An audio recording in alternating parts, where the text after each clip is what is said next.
Yes, I'm Roland Colquitt. I used to be a statistical consultant, but then I retired. A very sad day indeed.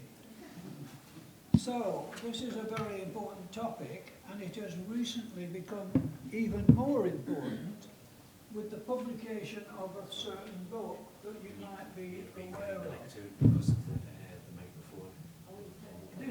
This book was published last year, and it has a very strange title, Noise.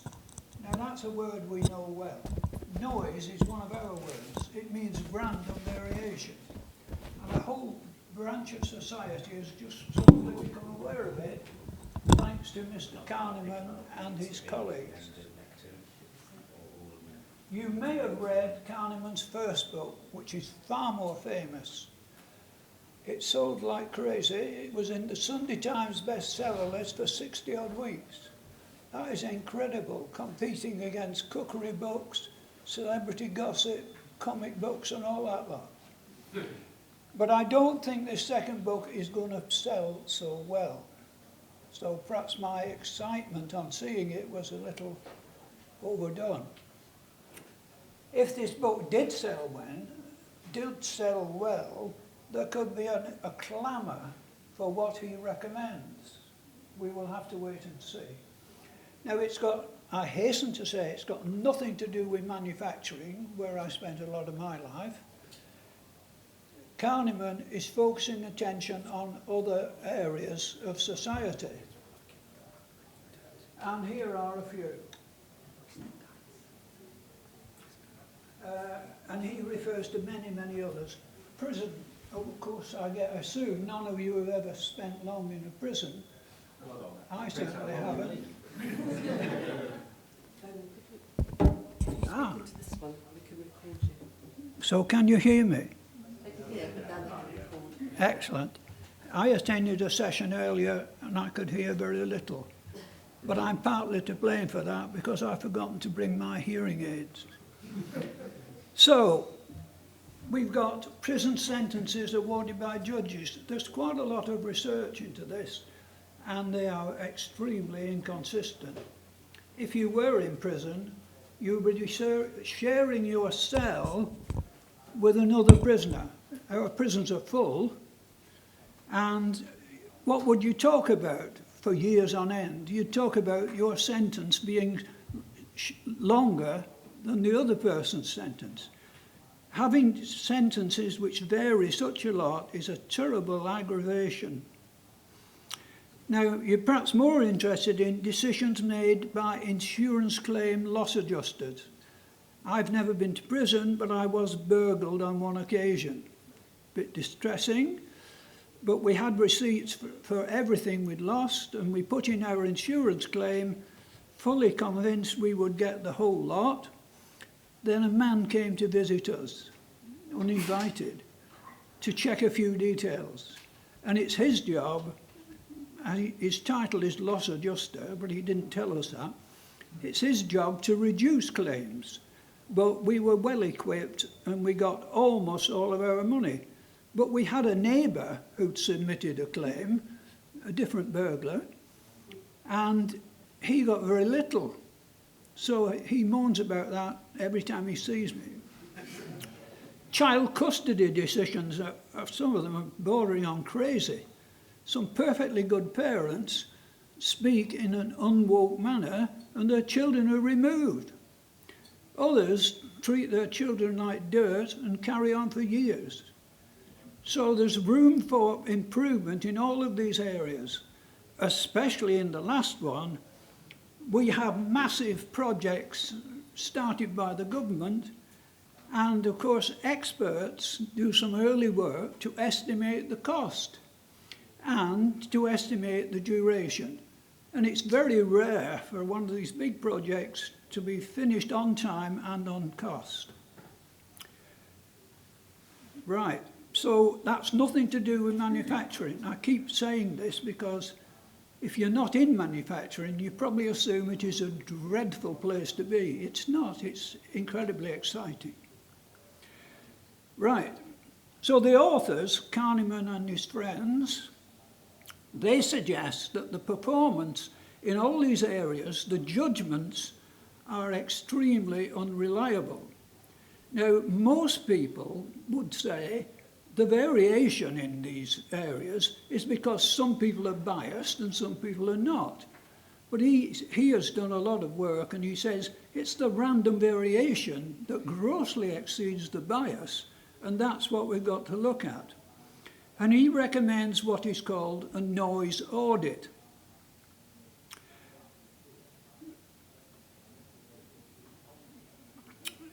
So we are going to carry out a noise audit in a few minutes, and you will be the judges.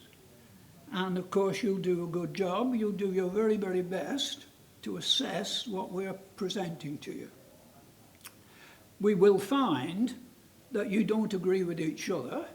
There are differences between the judges, but each of you will also be inconsistent.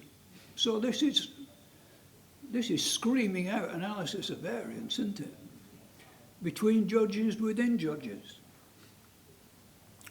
So, in practice, we're going to carry out this noise audit in this room. You don't need to do much except remain awake and write down a few numbers.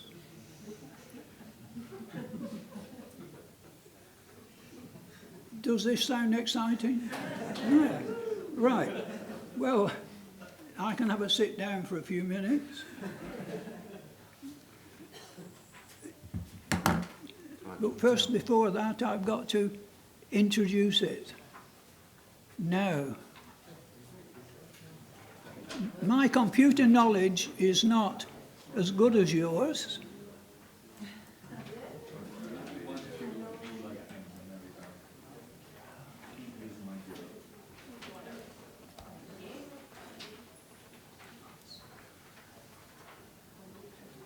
Right.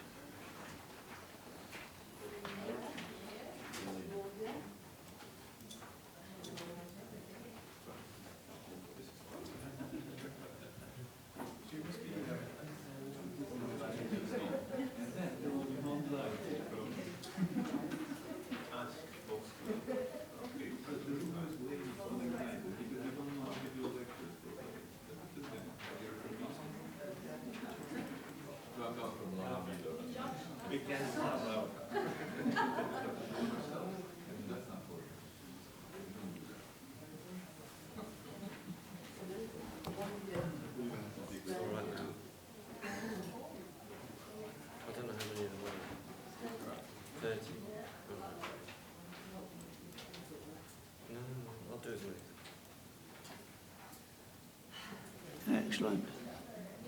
Oh, I hope that was worth waiting for. So, we're going to now carry out a noise audit, and almost certainly you've never done this before, but if your background is similar to mine, you will very quickly realise that you've done similar things, but you didn't call them noise audits. So what are we going to do? I'm going to show you 20 PowerPoint slides. On each of them there will be a line. It will be black in colour, and you'll quickly realise they vary in length. They differ in length, should I say. Right.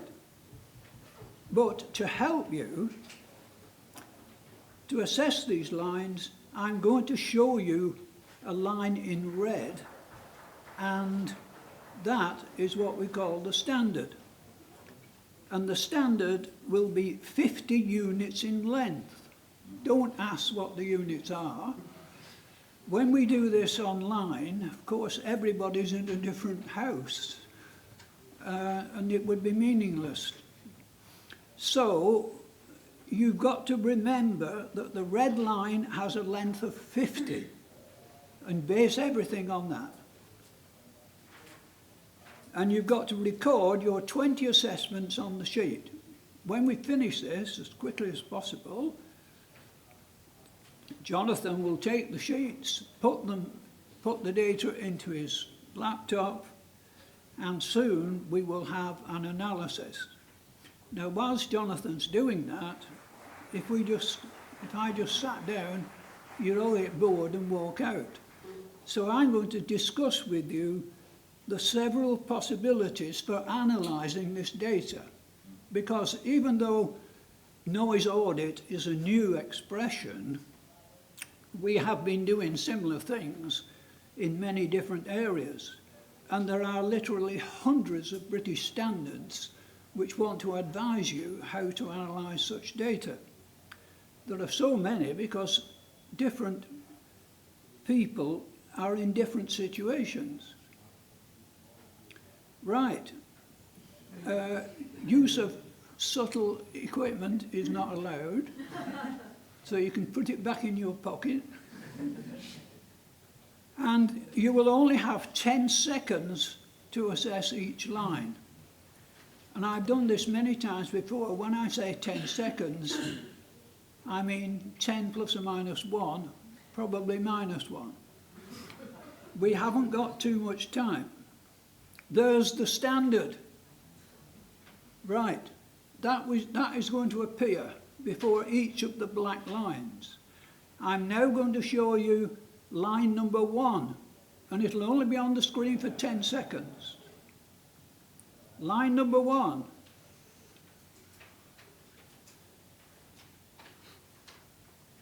I told you, it doesn't stay long. Right, now you can have as long as you want to write your number down. If you fail to operate the brain to get a number, then you'll have to leave it blank. You will be classed by Jonathan as missing data. That's not a badge you would want to wear, is it? Here's the standard. You know what's coming next. It's line number 2. Are you ready? Yep.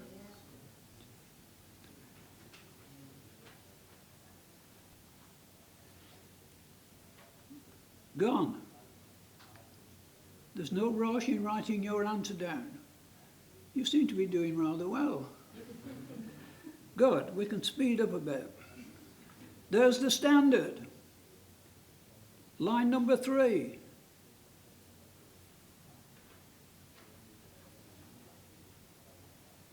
Gone. Here's the standard again. Are you ready for line number 4? I'm sure you all realise it's somewhat longer than 1, 2 and 3. Is it?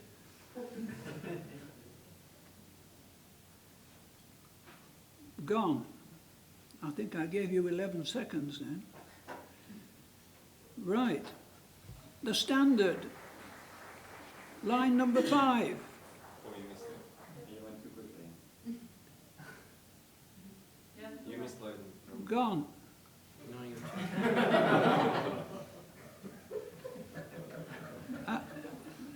Has something gone wrong? Yeah, we didn't say line 5. Well, just keep putting numbers in the boxes. Okay. 6. If the data is silly, Jonathan has a way of getting around it. Line number 6. Are we going to put that in the box 6, Roland? Yep, we do that. Yeah, you should go back to line 5. Pardon? Go back to line 5. No, line 5 is 0. Yeah, all right, okay, fine. There seems to be some discontent. 2 people are shouting at me and I can't hear them. So I'm going to carry on. Super. Right. Don't forget, missing data is a crime. Here's the standard. Oh my God. Oh, somebody has been changing the slides around. Oh, good God. Here's the standard. Number 8. You'll have to leave number 7 blank. All right. That's gone. Sorry about that error. I'm partly responsible. The standard is here again. Line number 9.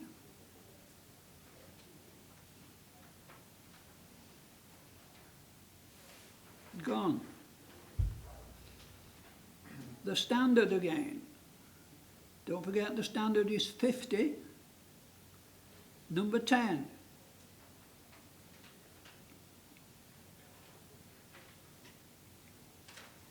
Gone. The standard 11.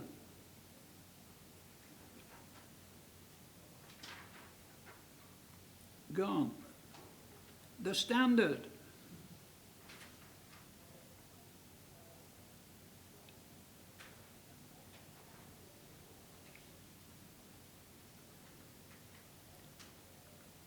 The standard again. 13.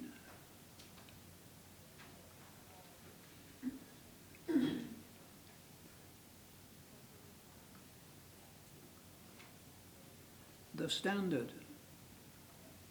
14.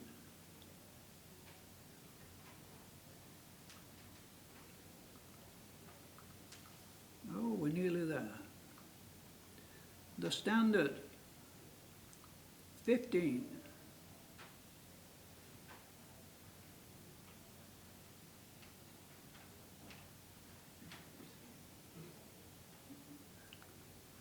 The standard. 16.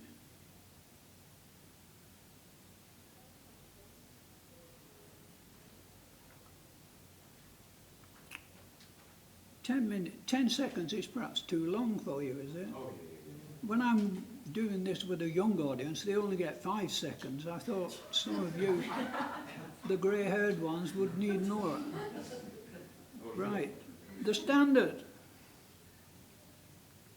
17.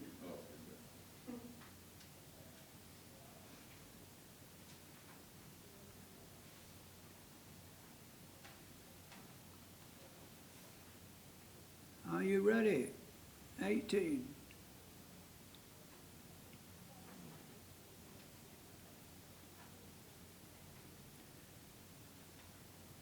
The standard again. 19.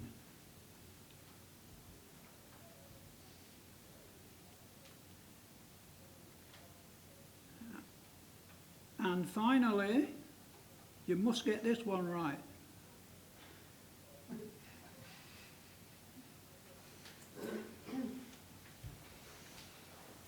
Gone. So you should now have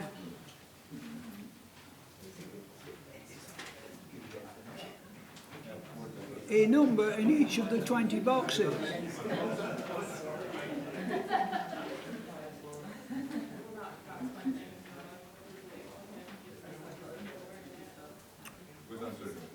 So, if you were really trying very, very carefully, you may be surprised at how good you are at this. Next time you go to prison, you'll be able to tell your cellmate how good you are at noise audits. We ask a judge. Right. Take the noise down. So Jonathan has taken your sheets. I'm going to switch now to something a little different. This is almost beyond me. I should have told you at the beginning, I'm almost blind and even more deaf, and my hands shake.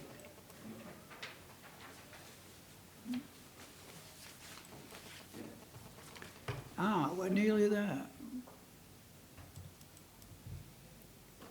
I should have said actually before we started as part of the introduction, Roland has written several brilliant books. One in particular that I really liked. Sorry, Roland, I should have said at the beginning, Roland's written many books actually, and one of the earlier ones that he wrote was about consulting and consulting skills, and it's a fantastic, almost like a situation comedy, where the consultant goes to a company and talks to the person he's meant to be dealing with and tries to get some information out of them as to what the problem is and what he's going to do. And it was absolutely brilliant guidance to consulting skills, full of sort of comments about personality clashes, you know, of the consultant versus the engineer that you might be dealing with. Very, very interesting. And we also had chapters in a combined book that we wrote, didn't we, on that concept of the extrovert and the introvert. It was actually a serious book. I don't know who put the comedy. Well, it was a serious book, but you've also written some plays and so on, haven't you? Which are all to do with this sort of on this theme of how you communicate with people. But now you've found your right slides, I'll hand over back again. Thank you. Right, now this is a very serious presentation. I've been involved in lots of noise audits noise audits, but I didn't realise they were noise audits. So Kahneman and his two friends, they tell you how to do a noise audit, and it can be very difficult, but they don't tell you how to analyse the results at the end of it. So we have to choose, well, obviously we need some analysis of variance, but there are lots and lots of people doing similar things to noise audits, and why on earth do we need hundreds of British standards? Obviously there isn't one best method. Now, Kahneman says noise audits are entirely new, and this reviewer really believed him. I'll let you read that.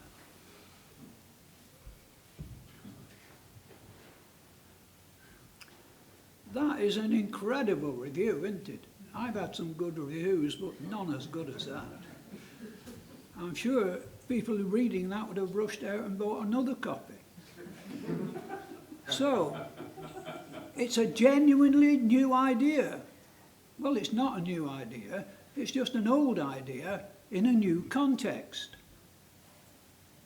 So, perhaps the book isn't a masterpiece, but I do hope it has some influence on the real world and creates opportunities for statisticians.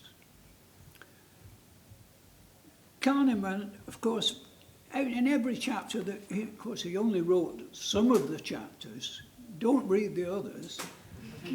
Some of the psychology in there is so deep, it really is. But if you pick out Kahneman's chapters, they're pretty good. So, for hundreds of years, we've actually been talking about differences between measurements. It's particularly important in the chemical industry. The chemical industry is incredibly complex, and I'm not letting out a secret, I hope, when I say in the chemical industry you produce and then you try and find out what you've made. You have to test, and what you're looking for are impurities, of course, which could be fatal. So there's a lot of testing in the chemical industry. And this is happening all around the world.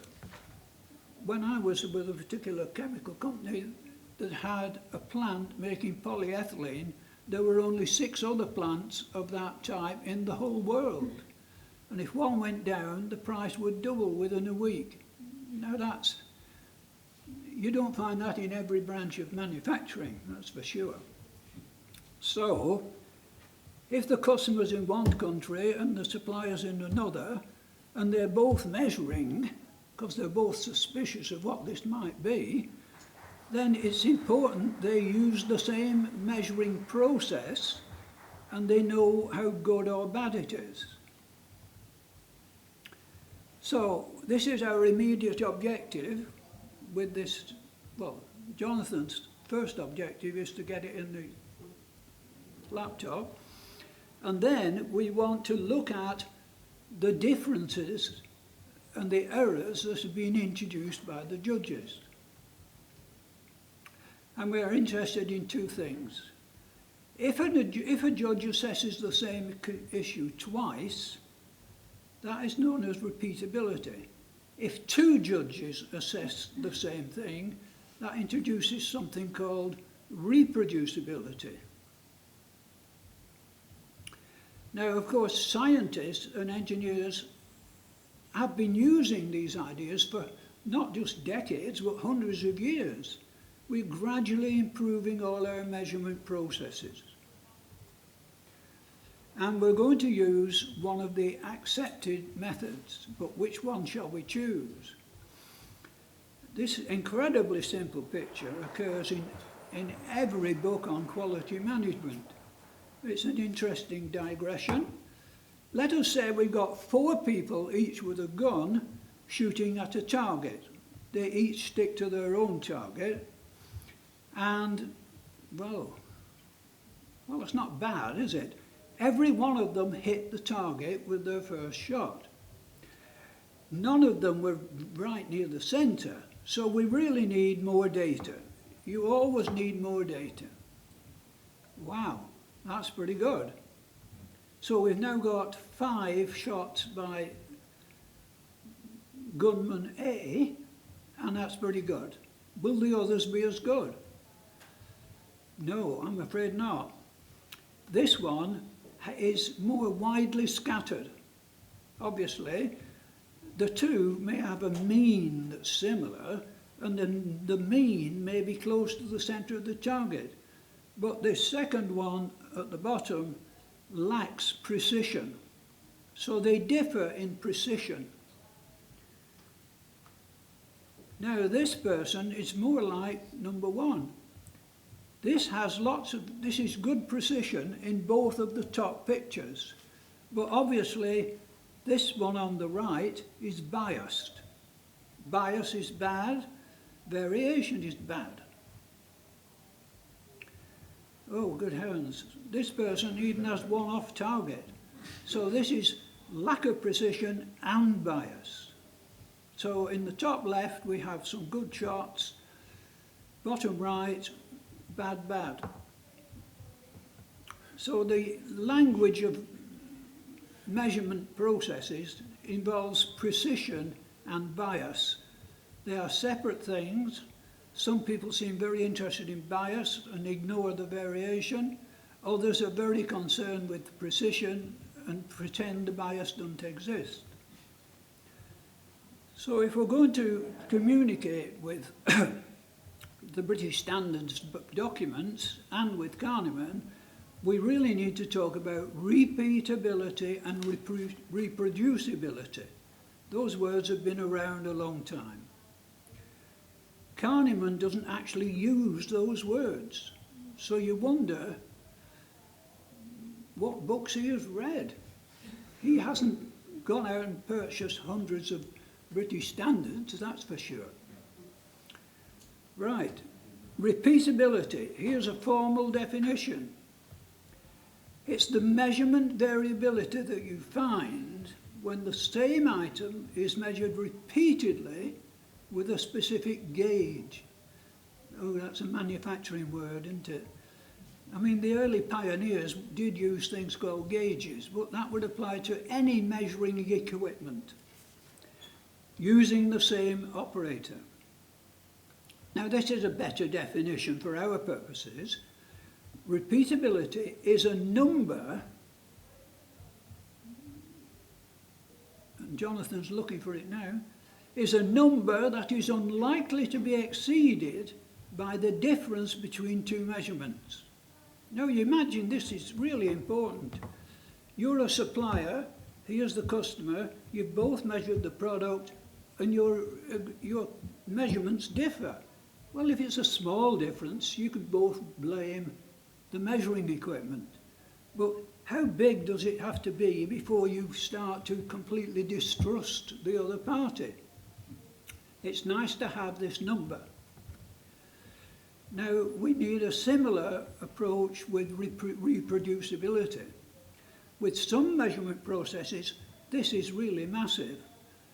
I've been involved in lots of studies like this in the chemical industry, and the big struggle, first of all, is to get laboratories to participate. So you manage to get 10 of them, and when the results come back, one of these laboratories has produced rubbish.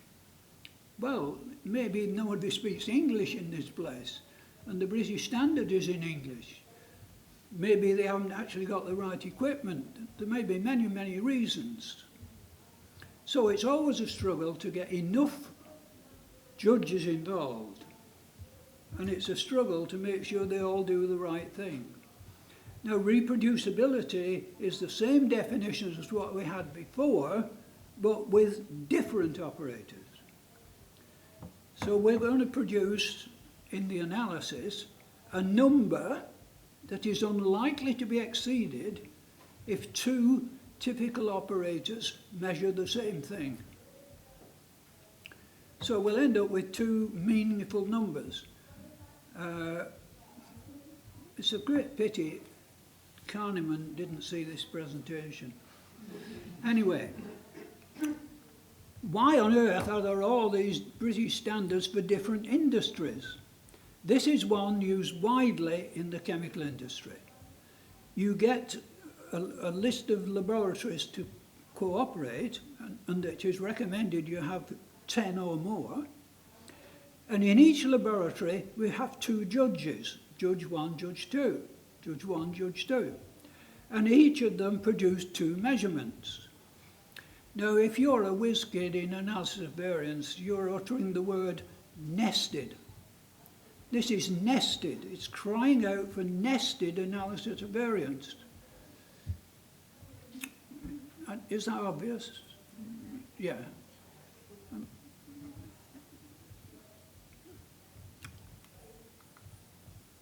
You'll see in a minute something alternative.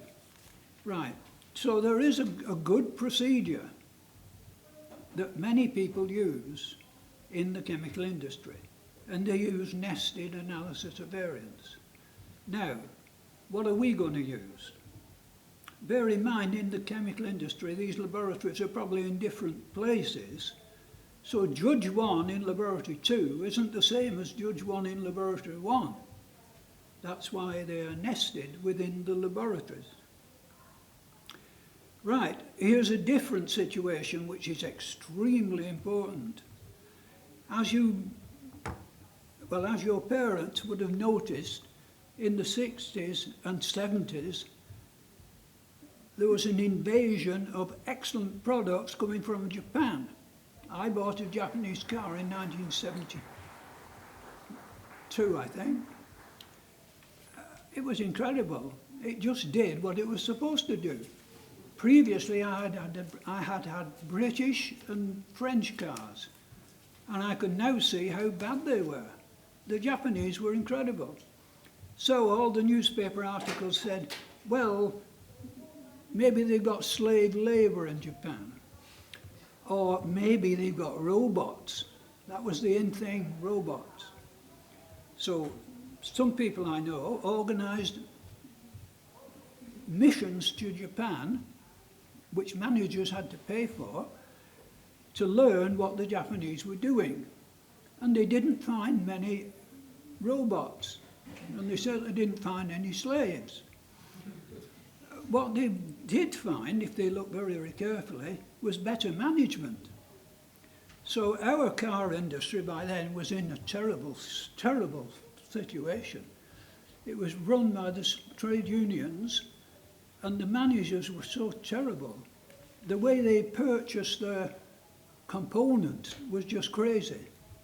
So we had to start behaving like the Japanese. So all the car manufacturers now, and in other assembly industries as well, they do what we're going to look at now. This is called measurement systems analysis. It's a big thing in Minitab. Now, if you use statistical software, you may think Minitab is for children. Minitab is for people who want to do their own analysis, and it's ideal for the purpose. So you take 10 items, these may be things you've manufactured, and if they're metal, they probably all look identical, but when you start to measure them, the small differences appear, and they are very, very important, because that metal thing has to mate up with this metal thing, and there's very little room for error. So you've got operator A and operator B, and there's no problem with them thinking, have I measured this one before? Because they all look alike, but they come up with different measurements. Right, now this is the sort of situation we're in here. So data from a measurement systems analysis, or data going into a measurement systems analysis, looks like this. You have judges 1, 2, 3. Now 3 is pathetic, isn't it? Here we've got 30. We've got 30 judges. This could be the best noise audit ever completed. I don't think. Of course, by the time we've reduced the missing data, there might only be you left, Shirley. Right. So we are going to use this method. This is cross-classified. This is not nested. This is cross-classified, and our data will be cross-classified. So we're going to use MSA. Now, the guidebooks for doing MSA weren't written for carneymen. They're well established in motor vehicles. So the analysis procedure, it used to be in QS 9000. Some years ago, decades ago, I was an independent consultant and I had to buy QS 9000, and there are 8 volumes. And one of the volumes is about measurement error. And so you couldn't possibly work in the assembly industries until you read all this lot. But by now you can throw it away because it's been completely superseded by something else. And it's quite possible the one I'm quoting there has now been superseded. I'm really 10 years out of date. If you'd come 10 years ago, when I was still a young man, the world was different. Right. So, Jonathan and I know about this procedure very well, and so does Minitab. Now, here's another complication. I must just mention it in passing. People in the chemical industry use a different notation to those in car manufacturing. And there are others as well who use something else. So in the chemical industry, this is the definition. For hundreds of years, they've talked about repeatability and reproducibility, and that's the definition of reproducibility. Now, for some very good reasons that you won't be interested in the assembly industries, they adopt a different notation. They refer to the additional measurement variability and call that reproducibility. So they have to put it back together again to get something called R&R. And that is what we will be getting. So when you see R&R, it just means reproducibility. And of course there are other documents used in the oil industry which are different again. And there may be others I'd never even heard of. Right, back to our noise audit. Whilst I've been talking, not just someone, Jonathan, has been analysing the data. Our data analyst,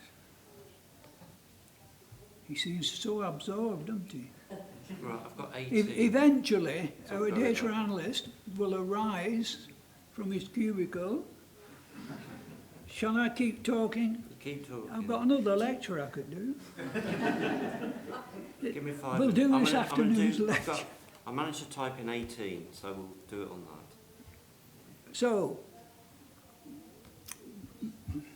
because you've turned up in such large numbers, and because I've lectured so quickly, Jonathan hasn't had time to put it all in.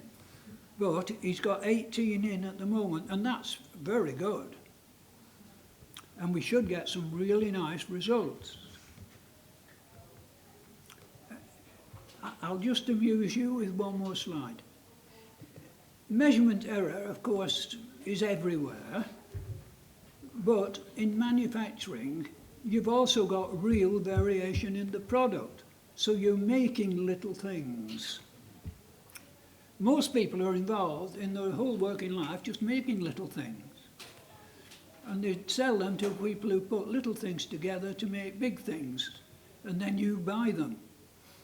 So, within the measurements, the total variation is partly due to real variation in the product, and partly due to variation caused by the measurement system.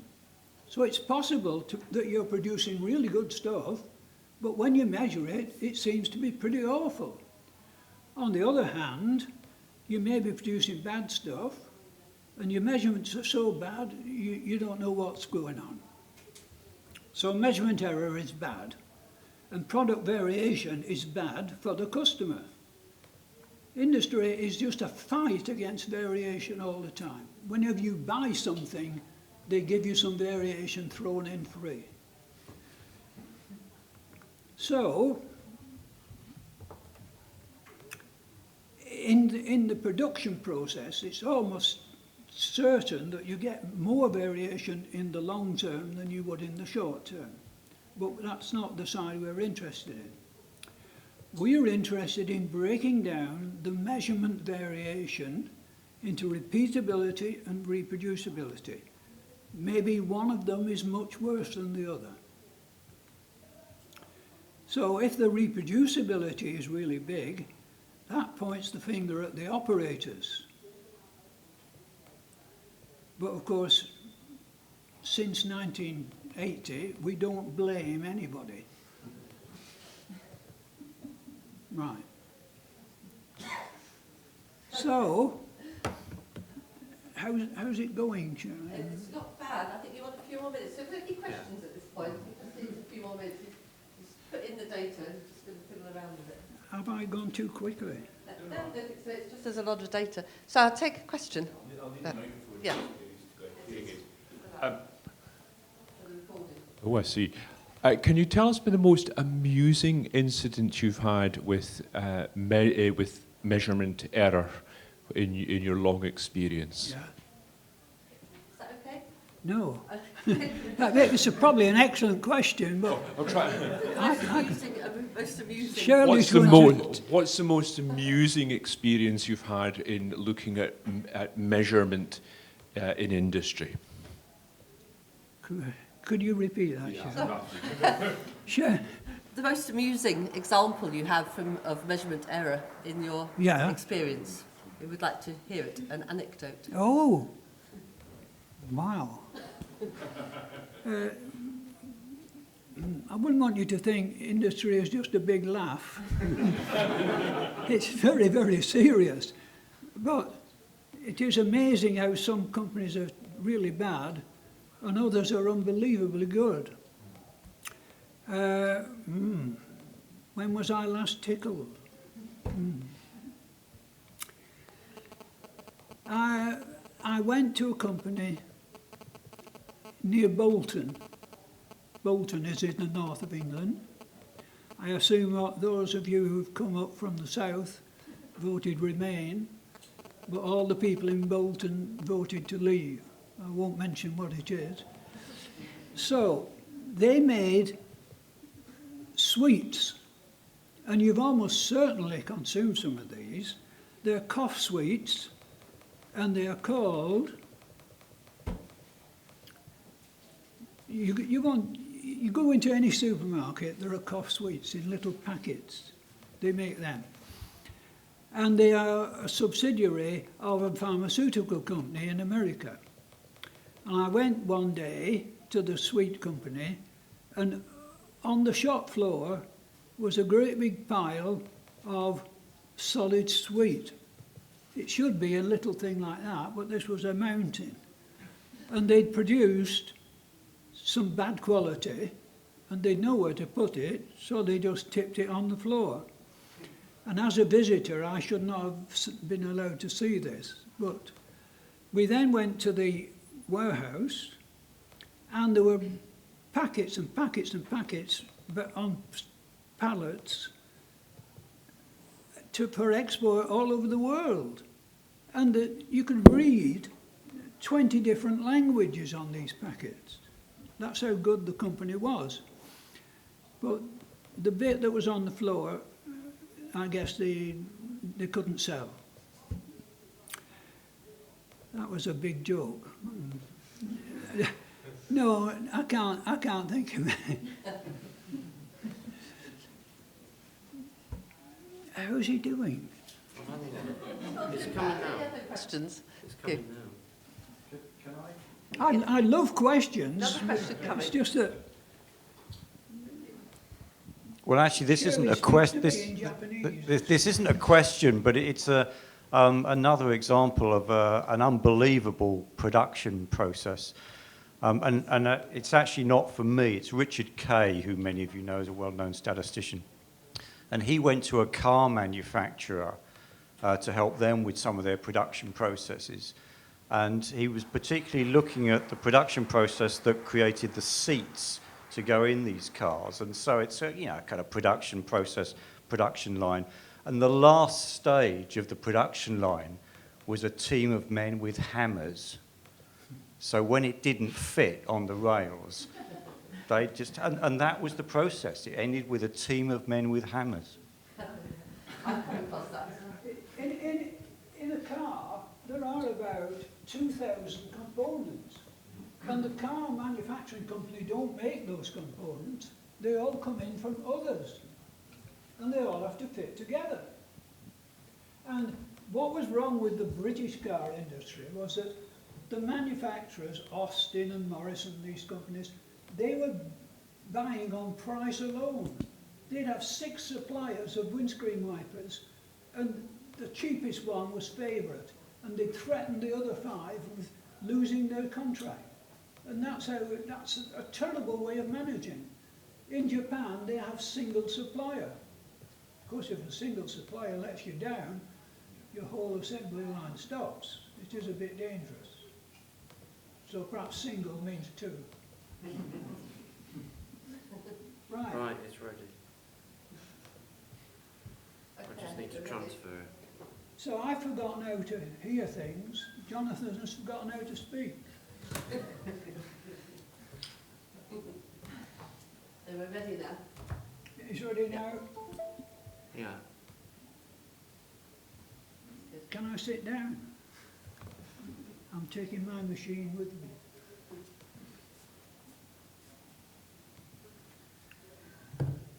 Last time we did this, we had a trial run in December, and that was online. And I had 2 assistants, one who was a statistician of repute, and the other was an excellent computer man. But he wasn't quite as excellent as we'd hoped. And the data, in addition to the missing values, had some meaningless values. But it was a good session. But this will be the best ever. You can talk about it. Right, I'll stick it in now.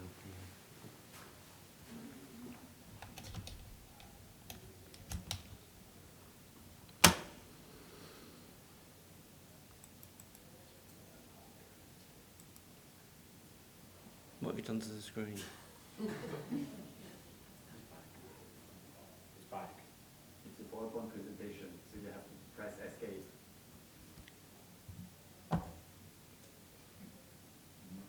Or not.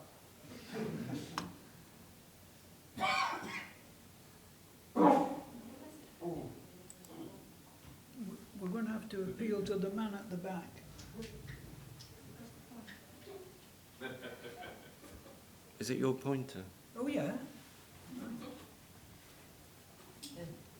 Thank you. Yeah. That is forward, that is back. What do you want to talk about? I can take it All out. right, here we go. Wait. Here we go. You're all right, are you? Yeah, there you go. There we go. Are you going to talk about it, Roland? No.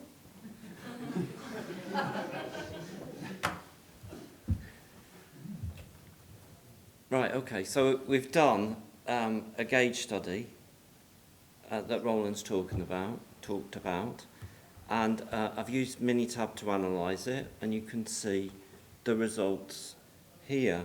So this first question is, can you adequately assess the process performance? And it says basically no, because we got lots of different answers. So as I said, we had 10 lines, and I think in typing them in, the only line that you did really well on was the one that was missing. Though even some people did write a number for the missing line. Okay, so if we look at the total variation due to the measuring technique, we can see that it's sort of 71%. And the repeatability is obviously higher than the reproducibility. So your ability to actually repeat your measurements was very poor, and the reproducibility within the room was actually very, very poor. So I think if we use the rules that Roland spoke about, you can see that we'd be looking for a figure less than 10%, and it's totally unacceptable, which wasn't a surprise. And then if we look at the next slide, because there's some more analysis, we can look at the people. Now, there were obviously no names, but we can see the analysis by person. And we can look at the individual measurements that each person has recorded. And then there's a study of the sources of variation. So we can see that the measuring technique has more variation than the part-to-part, which is a worry. So completely incapable of measuring the lengths of the lines, completely incapable of doing the judgment. Is that what you expected, Roland? Well, I've learned not to expect. I think that's very good. And then the one person did actually put confidence intervals on. Wow. Which I was really impressed with. And I might get that sheet out. We might look how wide they were. And then this is the final graph of the people, so we can actually see the range in the results. So their test-retest error. So this is line by line how close you got. So obviously if we had a good measuring system, we'd expect to be near zero. So you can actually see here the differences that we're seeing. Now, okay, I might have made a few typing errors, but you can see the range in the difference if we were testing and retesting. So any judgment made using this process would be completely unreliable. Yeah, presumably part number 5 and part number 7 are somewhat different to the others. Perhaps they were the two lines that were longest. Yes, I think so, So yeah. this line was the line that was missing. Okay. So we could write a new British standard with some blank pages. People would flock to buy it. Good gracious. So that's the assessment, and thank you for your participation in all the data. And I assume if I type the further 10 sheets in, it wouldn't make any improvement. Okay. Right, thank you, Jonathan. You're welcome. Yeah. So, we chose a method of analysis which is used in the assembly industries, and it is extremely important. Suppliers of components are very dependent on their, annual audit by the car company. And to lose a contract could cripple a company. So once you've got one of those contracts, you hang on to it. And you wouldn't want to fail it because of your measurement processes being not good enough. Right.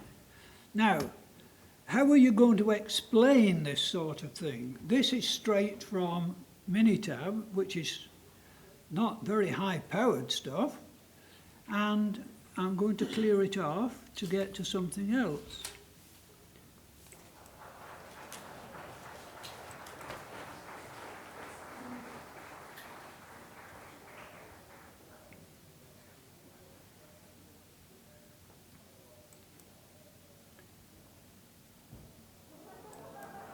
Right, I'm going to give you a history lesson here.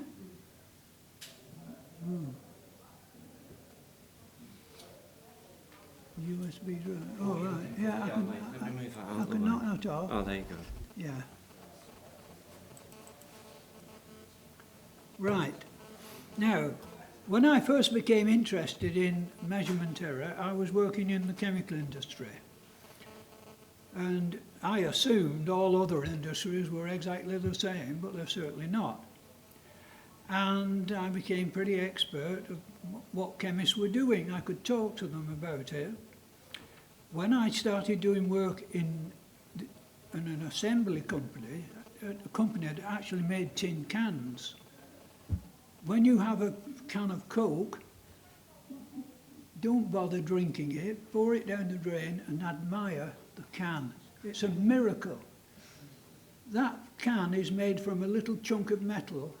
They hit it so hard, it becomes a can. And it is so thin. It's unbelievably thin, that can. And that is a 2-part can. Prior to that first being used in England with the Carnot Metal Box Company, every can was a 3-part can.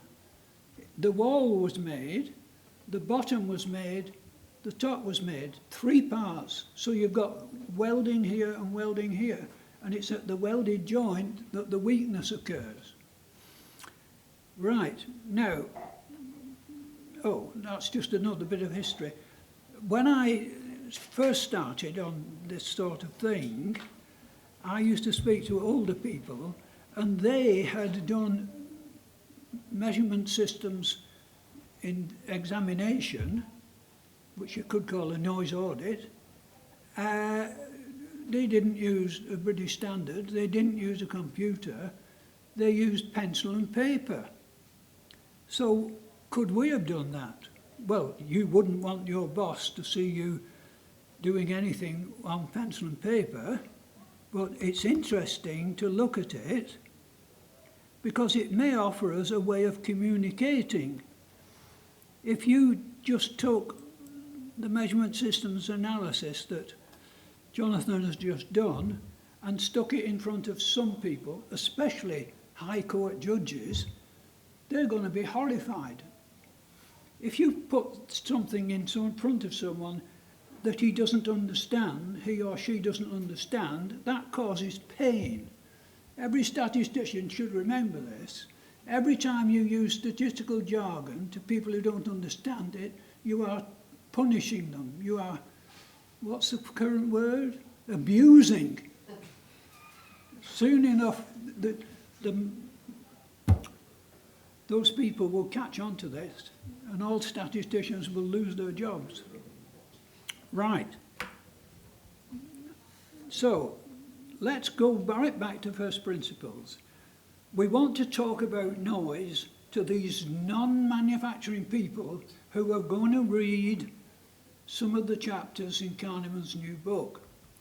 And a very senior manager may approach you and ask, can you assist us with a noise audit? Because Kahneman doesn't tell us how to analyse the results. You perhaps could. Right. So having done the analysis, you have to speak to people in this team who are definitely not manufacturing people for sure. You see, in manufacturing, a lot of people have got scientific training, engineering training, and they're easier to talk to. I've spent my recent years advising managers. Believe you me, scientists are much, much easier to advise than managers. Managers, who I respect enormously, have so many problems, they don't want to speak to anybody.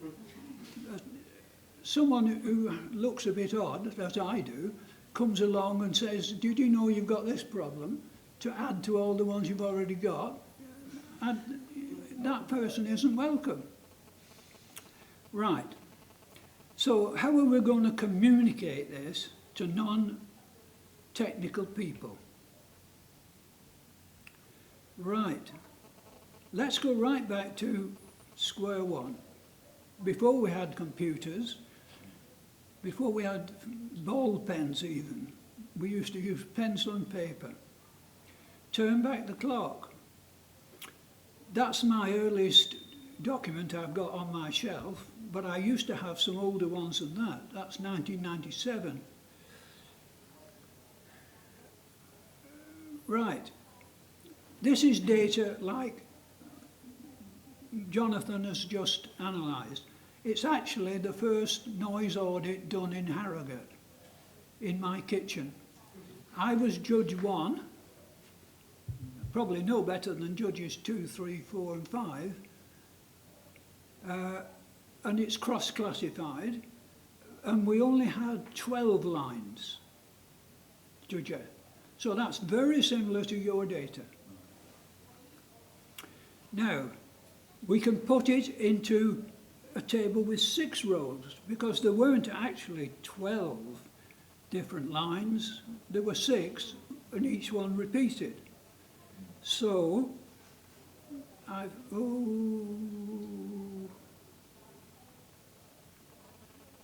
taken these numbers, and knowing which cases were identical with which cases, I've put them into pairs. So it's the same data, completely unchanged. So Judge 1, measuring case number 1, on the first occasion 15, on the second occasion 22, a difference of 7. So for each of those squares we can get a difference. So these are repeatability differences, repeat measurements with the same judge. So anybody can understand that. Managers can understand 2 things: histograms and tables like that, because they come out of Excel. Managers are being advised by smart people with Excel all the time, and they are familiar with histograms and cross-tabulations. Now, I actually believe that they make a lot of errors when looking at histograms. I don't see a histogram as a simple graph. I much prefer a dot plot. Now, some of you won't like dot plots, but I'm going to show you one. There it is. Pretty dumb, isn't it? Your boss isn't going to promote you if you produce pictures like that. That's for certain. In all big organisations where I've worked, there's a conflict between communication and, what's the other word?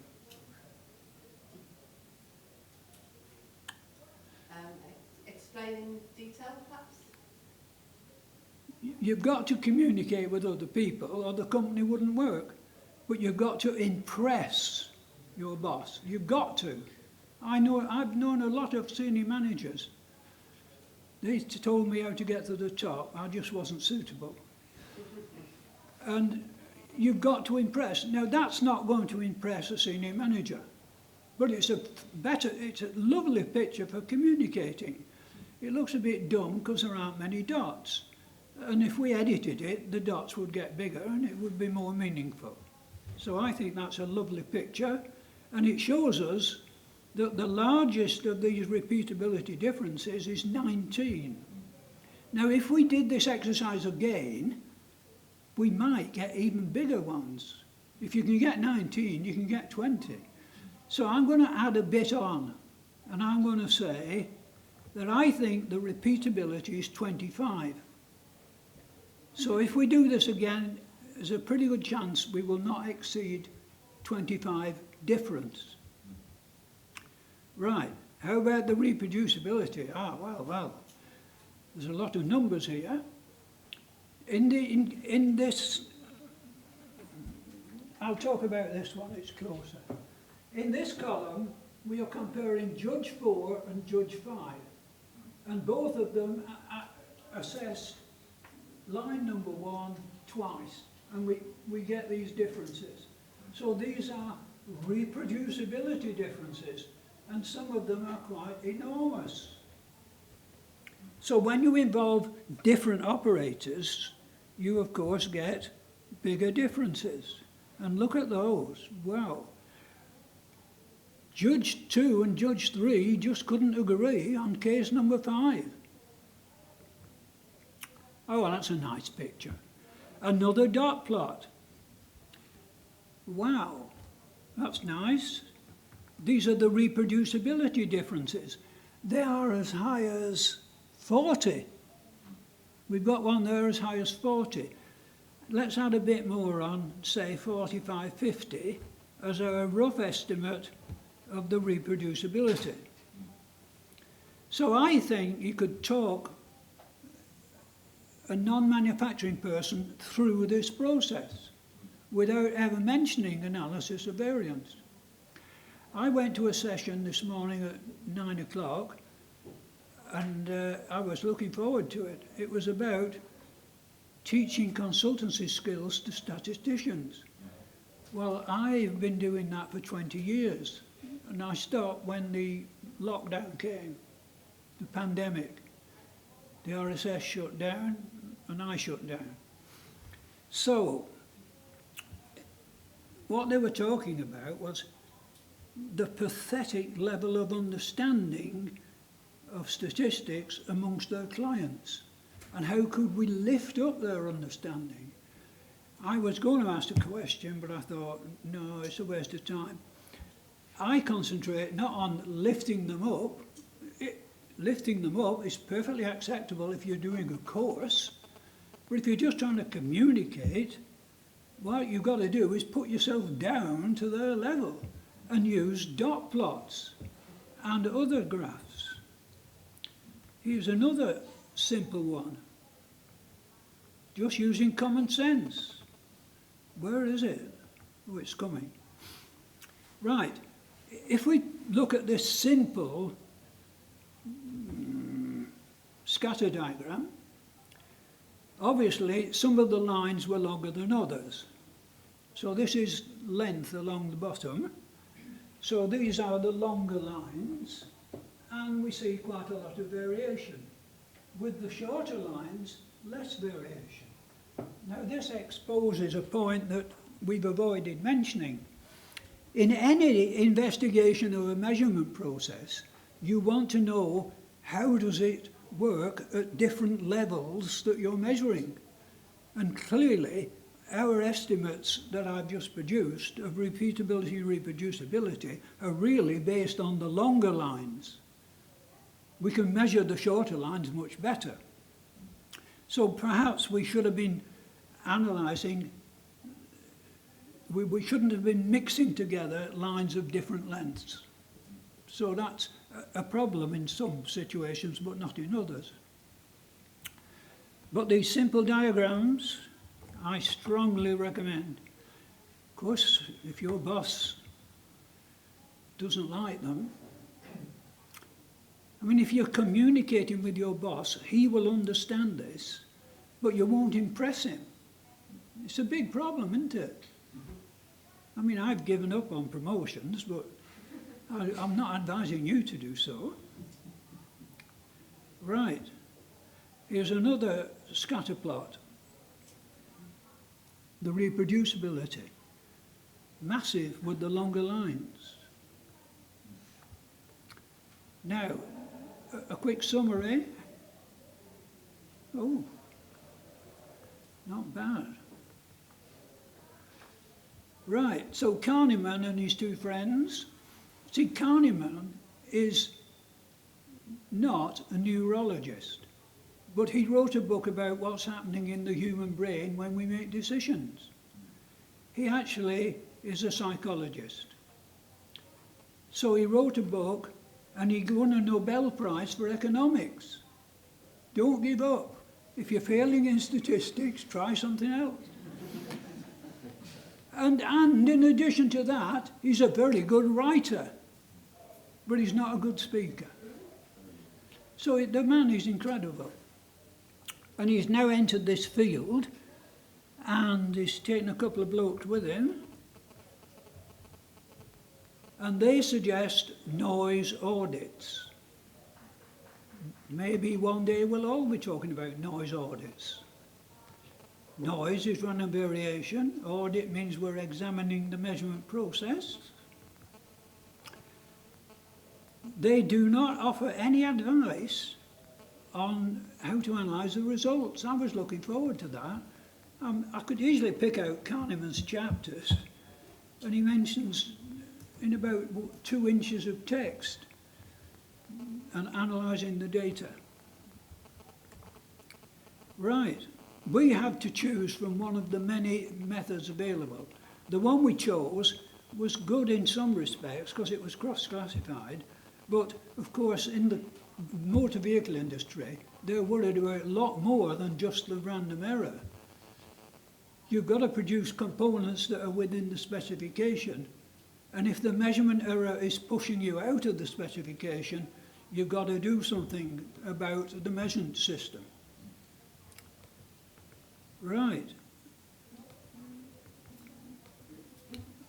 Time for more questions. Well, it's just about time to finish. We've got 5 minutes before our lunch, but I have some quick questions here. Do you have the true lines of the lengths of the lines? Have we got the true lengths of the lines? Would you like to give them to us, how long the lines actually were? Oh, no. Last time we did this online, and it wouldn't have been appropriate, because some had big screens, some had little screens. Yeah. I normally would do that, and I would just use a ruler or a tape measure and climb on a chair, and somebody in what's the man called who stops you falling off chairs? Health and safety. So somebody would be sure to say, get down, just as I fell off. But that would be nice, wouldn't it? Yeah. So there are situations where you do actually know the true length. And of course, it's most important to include it in the diagrams and in the analysis. Yeah. There are situations in the chemical industry where the concept of true length just wouldn't exist. Any other quick questions or comments? Anyone? Okay. I think if everyone's happy with that, then we'll conclude. Thank you very much, Roland. It's brilliant. So we all know what to do. We've got to be careful to explain things properly and to dumb down if necessary, but to use good plots and to watch. I mean, measurement error is very, very important. I have lots of examples of it as well myself. Okay, so let's thank Roland in the traditional way.